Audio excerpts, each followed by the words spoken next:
चलिए, तो अब हम लोग प्राचीन भारत की सामाजिक संरचना में संस्कार को जानेंगे। मतलब हम अपने भारत के प्राचीन काल में जो संस्कार होते थे उसको जानेंगे। क्या क्या जानेंगे कि संस्कार क्या है, संस्कार किसे कहते हैं, संस्कार कितने तरह के होते हैं, संस्कार को कब कब किया जाता था, है कि नहीं, कब कब होता है, इन सभी बातों को जानेंगे। ठीक है, चलिए, सबसे पहले संस्कार संस्कृत भाषा का शब्द है। मन वचन कर्म और शरीर को पवित्र करना ही संस्कार है। संस्कार को क्यों बनाया गया है, तो मन को पवित्र बनाने के लिए संस्कार को बनाया गया है, संस्कार का विधान किया गया है। संस्कार की संख्या 16 है। कितनी है? 16 है। संस्कार कितने होते हैं? 16 होते हैं। इन 16 संस्कार को जानेंगे, ठीक है, कि कौन कौन है और क्या है ये। ठीक है, इन सभी बातों को अभी हम लोग जानेंगे। समझ में आ गई होगी सबसे पहले कि संस्कार संस्कृत भाषा का शब्द है। संस्कार होता क्या है, तो मन वचन और शरीर कर्म इन सबको पवित्र बनाना। तो इन सबको शरीर की शुद्धि के लिए, शुद्धिकरण के लिए संस्कार की रचना किया गया है, जिसकी संख्या 16 है। सबसे पहला क्या है? गर्भ धारण। गृहस्थ आश्रम में, गर्भ धारण मतलब गृहस्थ आश्रम में। हम जब जाने थे कि जवालो उपनिषद में 4 आश्रमों की चर्चा है। सबसे पहला क्या है? ब्रह्मचर्य आश्रम। दूसरा क्या है? गृहस्थ आश्रम। तीसरा क्या है? वानप्रस्थ आश्रम। और लास्ट क्या है? सन्यासी। ठीक है, तो ये 4 आश्रम है। सबसे प्रथम ब्रह्मचर्य, दूसरा क्या है? गृहस्थ। तो गृहस्थ आश्रम में प्रवेश करने के बाद सबसे प्रथम कर्तव्य के रूप में इस संस्कार को माना गया है ना, मान्यता दिया गया है। इस संस्कार में स्त्री गर्भ धारण करती थी। ठीक है, जब स्त्री गर्भ धारण करती थी तो यह पहला संस्कार गर्भधान संस्कार पूरा हो जाता है। ठीक है, गर्भधारण संस्कार क्या है? तो गृहस्थ आश्रम में प्रवेश करने के बाद जब स्त्री गर्भ धारण करती थी तो वह गर्भधारण संस्कार कहलाता है। उसके बाद क्या है? पुंसवन संस्कार। तो गर्भ की रक्षा करना और पुत्र प्राप्ति हेतु तीसरे माह में यह संस्कार को किया जाता था। मतलब जो पुत्र है उसकी रक्षा करने के लिए, पुत्र का मानसिक बुद्धि इन सब अच्छा हो, इन सब के लिए महिलाओं को अच्छे अच्छे खाना, अच्छे अच्छे फल ये सब खिलाए जाते थे, है ना, ताकि बच्चा स्वस्थ हेल्दी जन्म ले, है ना। तो यह संस्कार पूरा होता था। इस संस्कार को पुंसवन संस्कार कहा गया है। गर्भ की रक्षा करने के लिए, कि गर्भ में बच्चा को कुछ ना हो, गर्भ में जो बच्चा है, शिशु जो है, बालक या बालिका, है ना, वो क्या हो? स्वस्थ हो, बढ़िया हो। ठीक है, उसके बाद क्या है? सीमांतोन्नयन संस्कार। मानसिक वृद्धि हेतु 7वें या 8वें माह में यह संस्कार किया जाता है। ठीक है, उसके बाद क्या है? जातकर्म संस्कार।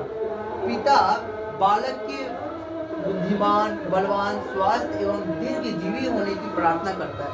जब बच्चा कहा जा सकता है, जब बच्चा जन्म लेता है तो बच्चा जन्म लेने के समय पिता उस बच्चे को छू के, स्पर्श करके उसको आशीर्वाद देता है कि है ना, कि आप बुद्धिमान हो, बलवान हो और स्वस्थ हमेशा रहे और दीर्घजीवी मतलब लंबी आयु आपकी हो, है ना, इन सब की प्रार्थना करता है। तो वह कौन संस्कार कहलाता है? जातकर्म संस्कार कहलाता है। समझ में आ गया? कोई दिक्कत है?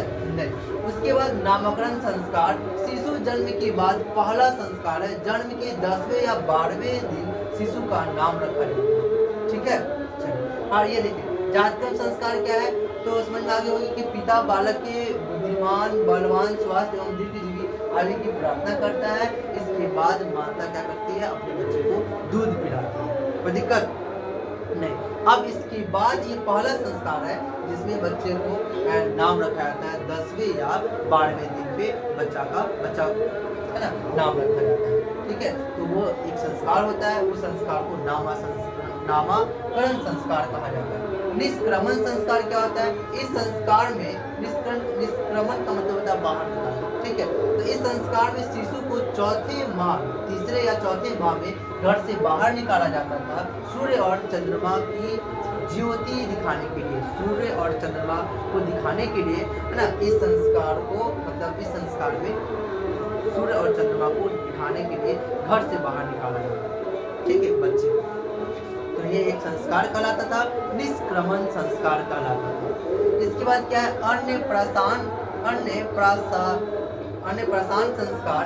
जन्म के 6ठे माह में प्रथम बार अन्न खिलाया जाता था। दूध तो पी रहा था, है ना, तो उसके बाद प्रथम बार छठे माह में यह संस्कार किया जाता था, मतलब बच्चे को खाना खिलाया। ठीक है, उसके बाद क्या है, 8वां संस्कार क्या है, चूड़ाकर्म या मुंडन संस्कार। जन्म के तीसरे वर्ष केस को काटा जाता, मतलब जब जन्म के समय में जो बाल होती थी उसको पूर्व जन्म के बाल को क्या करना है कि पूर्व की बातों को, पूर्व जन्म की बातों को भूलने के लिए जन्म के तीसरे वर्ष में बाल को काटा जाता था, क्योंकि जन्म के साथ वो बाल होते थे ना। तीसरे माह में पहले साल अगर नहीं कटा पाया तो तीसरे साल बाल को कटाया, दूसरे साल नहीं कटा मतलब कटाया, कोई नहीं कटा पाया है ना, तो तीसरे साल बाल को कराया जाता है। ठीक है, तो ये संस्कार पूरा होता था। इस संस्कार को क्या कहा गया है, चूड़ाकर्म संस्कार कहा गया है। इसके बाद क्या है, कर्ण वेदन संस्कार। तीसरे या 5वें वर्ष में कान को छेदा जाता था। ठीक है, कर्ण को वेदन किया जाता था, मतलब छेदा जाता था, तो ये भी एक संस्कार पूरा हो जाता था। इस संस्कार को कर्ण वेदन संस्कार कहा गया। ठीक है, चलिए इसके बाद 10वां संस्कार क्या है, विद्यारंभ संस्कार। जब शिशु, बालक या बालिका जब शिक्षा प्रारंभ करता था, पढ़ना लिखना शुरू करता था घर पे ही, तो वो संस्कार क्या कहलाता था, विद्यारंभ संस्कार कहलाता था। अक्षर ज्ञात करना विद्यारंभ संस्कार कहलाता था। ठीक है, उपनयन संस्कार क्या होता है ना, यज्ञोपवीत, मतलब जनेऊ धारण करने के बाद, है ना, करने के बाद जो बच्चा है ब्रह्मचर्य आश्रम में प्रवेश करके गुरु से शिक्षा प्राप्त करना उपनयन संस्कार कहलाता है। मतलब बच्चा जनेऊ धारण करने के बाद गृहस्थ आश्रम में प्रवेश करता था, तो वो एक संस्कार पूरा होता था। वैसे वो संस्कार को उपनयन संस्कार बोला गया। मतलब कोई भी शिशु, बालक या बालिका स्कूल में जाकर गुरु से शिक्षा प्राप्त करता था, तो वह एक संस्कार होता था, संस्कार पूरा हो जाता था, उस संस्कार को उपनयन संस्कार कहा गया है, जो क्या है, 11वां संस्कार है। ठीक है, 10वां संस्कार विद्यारंभ, 11वां संस्कार उपनयन संस्कार, 12वां संस्कार है वेदारंभ। अब गुरु में शिक्षा प्राप्त करने के बाद जब वेद का अध्ययन करना शुरू करता है, तो वह संस्कार वेद आरंभ या वेदारंभ संस्कार कहलाता है। कोई दिक्कत है नहीं। 13वां संस्कार क्या है, केशांत संस्कार। वेद अध्ययन के बाद, मतलब वेद को पढ़ने के बाद, वेद को अच्छे से पढ़ने के बाद आचार्य के सामने बालों को काटना, बालों की सफाई करके अच्छे से नहा धोकर वो क्या करता था, गृहस्थ आश्रम में प्रवेश करता था, तो वह संस्कार को केशांत संस्कार कहा गया। सिंपल सा समझ लीजिए, वेद अध्ययन करने के बाद आचार्य के सामने में बाल कटवाता था, मतलब दाढ़ी मूंछ कटवाता था, है ना, तो वैसे तो वह एक संस्कार पूरा होता था। उस संस्कार को केशांत संस्कार कहा गया है। कोई दिक्कत? उसके बाद क्या, समावर्तन संस्कार। शिक्षा समाप्त करके मतलब केशांत संस्कार पूरा हो गया। सबसे पहले क्या हुआ, वेद आरंभ, सबसे पहले क्या किया, पढ़ाई करना शुरू किया। उसके बाद क्या किया, गुरुजी के पास गया। गुरुजी के पास जाने के बाद क्या किया, वेद पढ़ा। वेद पढ़ने के बाद क्या किया, वेद कंप्लीट कर लिया, तो दाढ़ी मूंछ को क्या किया, कटवाया। दाढ़ी मूंछ को अच्छे से मतलब कटवाने के बाद केशांत संस्कार उसका कंप्लीट हो गया। इसके बाद, है ना, शिक्षा समाप्त तो कर ही चुका था, तो शिक्षा समाप्त किया। उसके बाद केशांत संस्कार भी कंप्लीट हुआ। उसके बाद वो घर लौटेगा। क्या करेगा, घर लौटेगा, तो वो भी एक संस्कार होगा। उस संस्कार को समावर्तन संस्कार बोला था। समाप्त हो गया उसका, है ना, वेद कंप्लीट कर लिया, पूरा अध्ययन कर लिया और केशांत कर लिया, तो इसके बाद वो घर लौटेगा, तो वैसे संस्कार को समावर्तन संस्कार बोला गया। कोई दिक्कत यहाँ पे? वेद आरंभ किया, कंप्लीट करने के बाद क्या किया, केशांत किया, है ना, केस अंत किया, दाढ़ी मूंछे गुरु जी के सामने कटवाया। उसके बाद घर लौटा, तो घर लौटने को भी एक संस्कार कहा गया है। उस संस्कार को समावर्तन संस्कार बोला जाता है। अब घर लौटने के बाद क्या करेगा, वो गृहस्थ आश्रम में प्रवेश कर जाएगा, यानी वो शादी विवाह करेगा। क्या करेगा? शादी विवाह करेगा और क्या करेगा? संतान प्राप्ति करेगा, संतान को क्या करेगा? प्राप्त करेगा। तो वो भी एक संस्कार पूरा होता है और इस संस्कार को विवाह संस्कार बोला जाता है। कोई दिक्कत नहीं। और अब विवाह संस्कार कंप्लीट हो गया। इसके बाद क्या होता है? अंत्योष्टि संस्कार। यह मनुष्य का अंतिम संस्कार है जो मृत्यु के बाद संपन्न होता है। जब मनुष्य मर जाता है तो वो भी एक संस्कार होता है और वो अंतिम संस्कार कहलाता है, या वो अंतिम संस्कार होता है जो अंत्योष्टि संस्कार कहलाता है। कोई दिक्कत नहीं। तो मनुष्य के मरने के बाद एक संस्कार कंप्लीट होता है ना, जिसको क्या बोला जाता है? अंत्योष्टि संस्कार। सबसे पहले देखिए वो क्या किया, गर्भ धारण हुआ, फिर उसके बाद उसकी रक्षा के लिए महिला को या कहा जा सकता है माता को अच्छा से देखभाल किया गया, ध्यान रखा गया, अच्छा सा खाना पीना खिलाया गया। फिर उसके बाद क्या हो गया, उसकी मानसिक वृद्धि के लिए 7वें माह में है ना कहा जा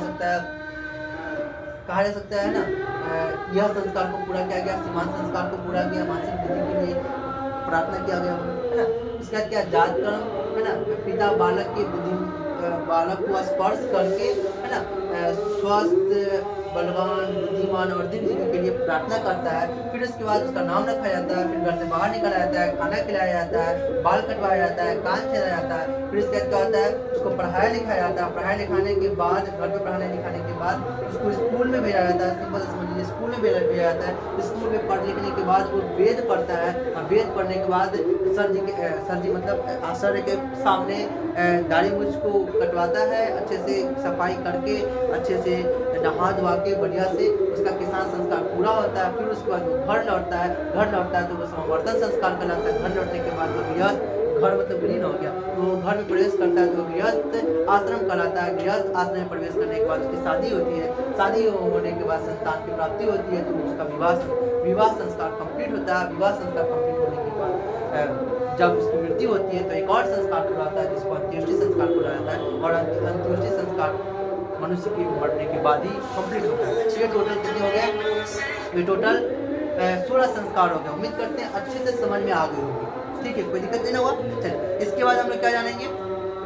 इस बाद पुरुषार्थ को जानेंगे, क्या होता है ना, उसका दर्शन को जानेंगे। ठीक है, ये क्या था? दूसरा था, कहा जा सकता है प्राचीन भारत की सामाजिक संरचना। प्राचीन काल में जो समाज की बनावट थी, इसके बारे में ये दूसरा पॉइंट था। पहला क्या था? विवाह था। पहला क्या था? विवाह था। कि प्राचीन काल मतलब सिंपल से समझ लीजिए वैदिक सभ्यता है ना, तो वैदिक सभ्यता मतलब उत्तर वैदिक सभ्यता में जो लोग थे उन लोगों का सामाजिक बनावट कैसा था। तो उसमें सबसे पहले हम लोग परिवार को जाने, विवाह को जाने कि विवाह कितने तरह से होते थे, विवाह क्या है, कैसे होता था, कौन सा विवाह बढ़िया है, कौन सा विवाह खराब है, कौन सा विवाह को प्रशंसनीय विवाह कहा गया, कौन सा विवाह को नंदनीय विवाह कहा गया है ना, निंदनीय विवाह कहा गया। इन सभी बातों को हम देख लिए थे और अभी संस्कार को देखिए, इसका पुरुषार्थ को देखेंगे, दर्शन को देखेंगे, फिर इसके बाद और भी महत्वपूर्ण बातों को हम लोग देखेंगे। ठीक है, तो उम्मीद करते हैं कि आपको अच्छा लगा होगा। इसी तरह अपने दिन में गहराई से पढ़ने के लिए इस चैनल को सब्सक्राइब कर दे, बेल भी आ जाए ताकि जब भी हम वीडियो अपलोड करें मिस ना हो। ठीक है, क्योंकि इस चैनल पे सभी महत्वपूर्ण टॉपिक्स पे वीडियो अपलोड किया है। ठीक है, एग्जाम से, बोर्ड एग्जाम से और साथ कंप्लीट एग्जाम से जुड़े सभी महत्वपूर्ण टॉपिक्स। ठीक है, लेकिन अभी इतिहास को पूरा शुरू से तक पढ़ाया जाएगा इस चैनल में। ठीक है, रोज 3 बजे अपलोड किया है। चलिए, thank you so much for watching this video.